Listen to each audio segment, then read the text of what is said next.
Hey guys, it's Siri Kopentua, and today I'd like to talk about workaholics in the animation industry. Now, I would say animation is quite a tough job. It's laborious, it requires a lot of time, a lot of work, and it's a long process. So it's common that you'll find a lot of workaholics in the animation industry, especially ambitious ones, and I'll get to that soon. Now, I would consider myself a workaholic. I work full-time, I do freelance work, I work on my personal projects, I run a YouTube channel, and I also teach. So my hands are really full. So yeah, I would say that I work pretty hard, and I do benefit from the hard work that I do. And a while back, I made a video talking about hard workers or workaholics in animation, and I've explored many different routes of that. How some people work super hard, how some people decide not to work hard at all, or how some people don't have the circumstance to be able to give all that time to their work. But my overall point of view is, you learn a lot about your capabilities when you work super hard, especially if it's a craft that you're really passionate about. Now, I think the talk of working hard is kind of controversial because some people say that people should not kill themselves over their work or their job, and I think there's some validity to that conversation for sure. But in the last video that I made about me working hard, and I pretty much choose to work harder because I can, I remember getting a comment that I was contributing to a toxic environment regarding working hard. And I see a lot of people talk about finding balance between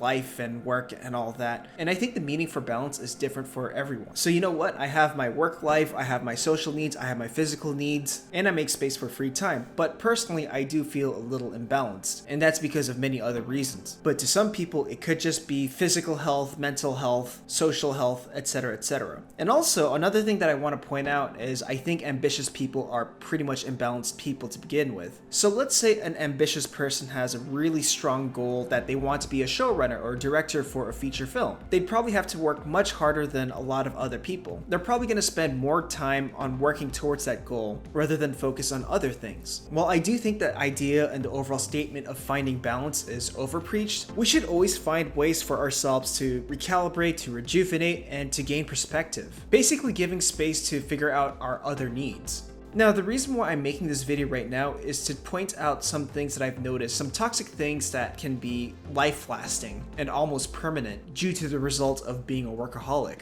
And these are things I've never really considered when I was much younger. So I'm not going to talk too much about how working hard and, burning yourself out is detrimental to your health, because I think that's a given. If you work too hard, you're going to burn out. If you keep working while you're burned out, you're going to have health issues, you're going to get sick, you're going to underperform, and you're not going to be able to function, to be able to do the job. Now, that's a given, and I'm not going to talk too much about that because, hey, you could just work super hard, get 2 hours of sleep every day, and you'll know what I'm talking about. I would strongly advise not to do that, by the way. The things I want to talk about are more of the subtle things, the ones that just creep by your shoulder, and why you don't want to be a workaholic long term. The first toxic thing that I'd like to bring up is that when workaholic culture is enforced and it is glorified. I think when I was much younger, I would be so proud about how hard I work. Like, I'm just showing off how passionate I am for this industry, the work, the craft, that I would spend aching hours just working on stuff. And I wore that attitude like a badge. And I do admit that I did have a bit of that eliteness to it, because I did have peers that would say, oh my god, Taniko's such a hard worker, and look, he's doing such amazing things with it. So I would say that it also added up to my ego about how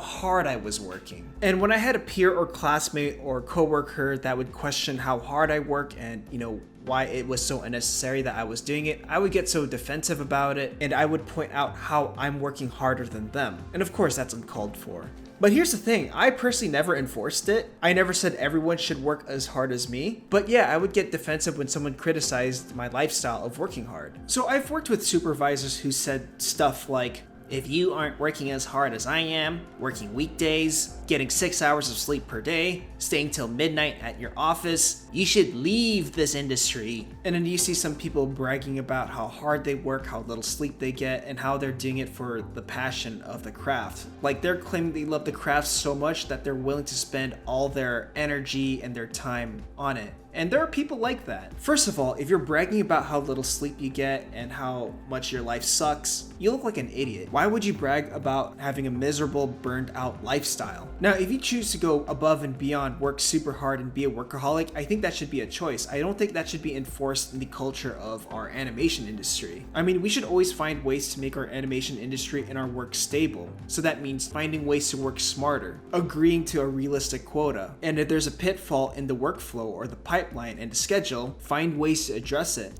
Another toxic thing about being a workaholic is that you can't stop thinking about the work, even outside of it. There was one time I decided to walk to the nearest coffee place instead of drive there because I didn't want to be punctual anymore. I didn't want to rush for time and save as much time so I can get back to work. I decided to walk. But even when I was just walking, I was constantly thinking about, oh, did I fill in enough frames? How much more do I have to in between? I should be writing my next idea. I should be tackling all these other projects. And even during a time where I was meant to relax or I was meant to be away from work, I just couldn't stop thinking about it. When I'm with friends, it's in the back of my mind. When I'm eating out, I'm thinking about it. When I'm playing video games, a part of me is just constantly thinking about it. And I think that's natural whether you're a workaholic or not. However, it becomes toxic when those thoughts give you feelings of stress, anxiety, insecurities. And with those feelings, you just can't relax. You're just constantly stressed out.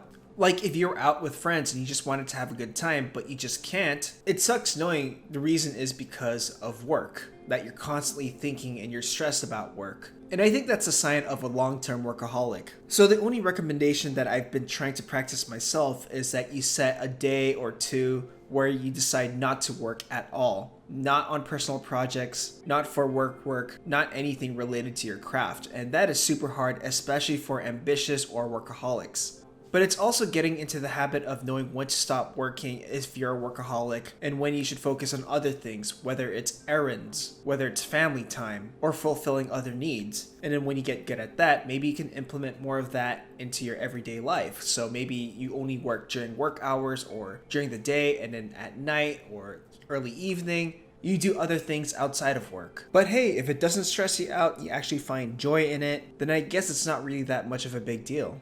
Another one that I want to bring up is that your work becomes your only topic of interest or your only conversation piece. So let's say you go out with beers with a few friends and you want to talk about some crazy fight that just happened or like gossip, whatever. And suddenly you're going on about like keyframes and in between work and frame by frame stuff. And that's all you'll never shut up about? That sounds so lame. Like if you had friends that wanted to talk about food or philosophy and then suddenly you're reverting back to like animation talk or work talk, that's all you'll ever be. Workaholic or not, I think it's important for everyone to build some form of character, whether that's taking new hobbies, learning a new skill, that's outside of your craft or work or whatever it is that you do, or gaining other experiences, because I think all those other experiences, hobbies, and all these other things can actually help amplify what you want to say with the work that you do. Like I remember hearing for Zelda Breath of the Wild, they were looking for programmers and developers that aren't just like developers or programmers, but they had other hobbies like fishing, rock climbing, swimming, and these experiences added to the game that they made. Like if you wanted to become more physically active and let's say you wanted to lose weight, get a trainer, and then you'll learn more about workouts, diets, and things like that, and it adds to your knowledge. Let's say you wanted to learn a new martial art, join a class, and maybe you'll find a new community to hang out with. I think every experience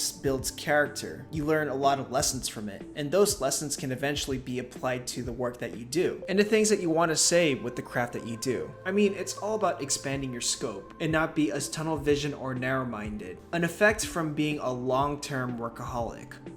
Another toxic workaholic thing that I can think of is when you choose to stay busy to avoid addressing other things in your life or other matters. Now, the workaholic can actually be genuinely busy and that they just don't really have the time for it. But another side to it is that they've said that they're busy so many times that they've been so fixated on work that saying that you're busy also comes off as an excuse to not deal with other things. Now, because I became such a workaholic that I started to disregard other things like my dental health, my car, my other needs, and that I would use the excuse of staying busy just to procrastinate that other need. And as a workaholic myself, I used it as an excuse just to not deal with things, just to sort of like push it away. And just to say I'm busy just to justify how I have other important things to do. I remember there were numerous times when my friends wanted to hang out, but I just said, oh no, I can't, I'm busy. Whereas deep down, I just didn't feel like it, but I resorted to just saying I'm busy because I just got so used to saying it, and I feel like it was the safest option.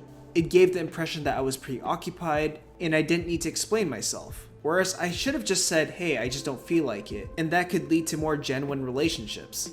I think when I kept saying I'm busy for the longest time, it just became a habit, and I feel like it built more walls around me, both mentally and emotionally. So something that I've been doing recently is just being a bit more honest. If I don't feel like hanging out, I just say, hey, I just don't feel like hanging out. And if I needed to figure something out, I will set a time and arrange a time and schedule for that, rather than just scoff off and just saying, oh, I don't know, I'm busy, leave me alone. Instead of doing that, I'll just be more like, hey, I'm not available right now, but let's figure something out. What about this day? What about this time? And I think something like that is a better step for me. Now, the last factor that I want to talk about is that you value work so much that it represents your life pretty much. Work becomes a huge part of your identity, and you depend on your career for your livelihood, or livelihood for your career, I don't know. But I know when I have workaholic tendencies, my work is the only thing that identifies and represents me. And if something bad happens to the work that I do, let's say things get delayed, let's say I fall into a pitfall, maybe art block, whatever it is, my mood and happiness is clearly affected by that heavily. Like, I remember at CalArts for my first and second year, I didn't get any callbacks from any studio for my portfolio day based on my portfolio in Reel. And knowing that it affected my mood so deeply, I got so grumpy. My classmates can vouch for this, by the way, but they knew I was livid and so down. And it made it super hard to work on your student film. Like, I'm thinking, what's the point now? Like, if I couldn't get any callbacks from any studio, what's the point of me finishing this film knowing that there's nothing good about what I showed in the reel? By the way, CalArts, having job fair before the completion of your film sucks, by the way. Or even at work, when I'm told to redo stuff because it didn't fit the tone or the vision that the director wanted.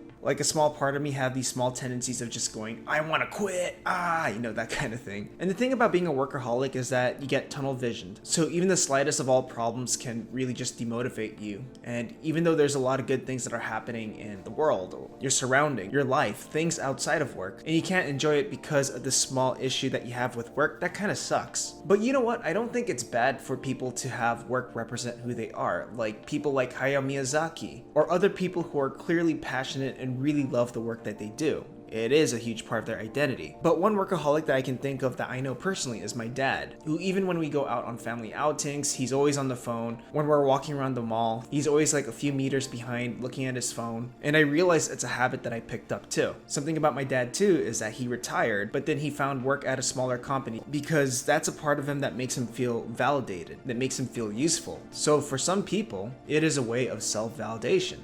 So I definitely think this whole conversation of working hard, workaholics, whether it's in the animation industry or something similar, or maybe it's something not similar to what I do, it's definitely a bigger discussion on its own because everyone's different too. I mean, the only advice I can give is that people should be doing more self-reflecting. Like, I remember asking myself, if I wasn't doing anything related to work, my craft, or whatever I do, what would it be? And I realized how hard it was for me to sort of like find answers and find things that would excite me about that. But yeah, if I was self-reflecting, I would just start thinking more about what I would do outside of work. What are things that make me happy? What are things that I personally enjoy? And I want to be known for other things too, like being a good friend and maybe eventually being a good father. I think throwing the whole finding balance between life and work is surface level, and that could be further explored, but I don't think I should be doing that. But again, I always think there should be a threshold period, that time where you can rejuvenate, give yourself space to be able to self-reflect. So I'm actually trying to force myself to take 2 days off away from work or anything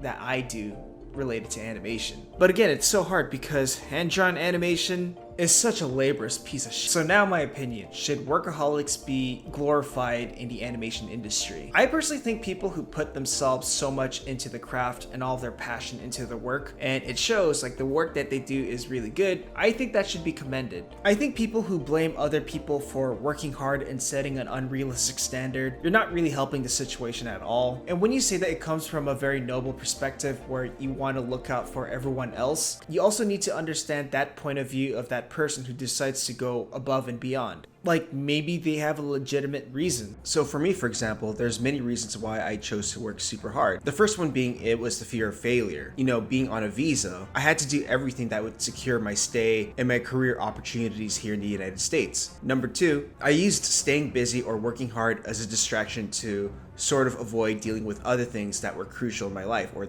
things that were pretty problematic in my life. Like, I just distracted myself from that, doing that.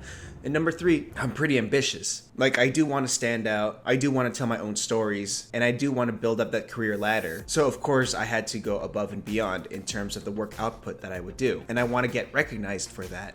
Always be willing to show empathy, then accuse and conclude and virtue signal. Like, I remember back in the past, every time I heard Hayao Miyazaki retire, I was like, good riddance, that old guy can finally relax and enjoy life because he was always so grumpy. But nowadays, when I see him come back to work and do the work that he's clearly passionate about, yeah, a part of me has huge respect for the guy. And when you watch more of his interviews, it is something that he eats and breathes and sleeps. Do I agree with his points of views and stuff? Not necessarily, but at least he's very honest. But the practice of overworking, crunch time, burnout, workaholic bro culture, I don't think it should be glorified and used as an example to normalize the work that we do. And instead of doing this social bullying where it's like, oh, if you're not willing to work as hard as us, you can't be in this industry. I think that's ludicrous. And I think we should also spend more time in making the job much more stabilized, approachable, and knowing that people can come back to work, being able to perform their best and to enjoy the work that they do. But I think without crunch culture or hard work, we wouldn't be able to acknowledge the sheer amount of work that is needed to accomplish something.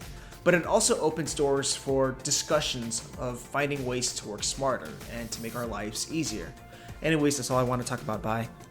Interested in learning hand-drawn animation or learning how to finish an animated shot from beginning to end? Have a look at the store where you'll find the complete Introduction to 2D Animation video course, tutorials, and other resources.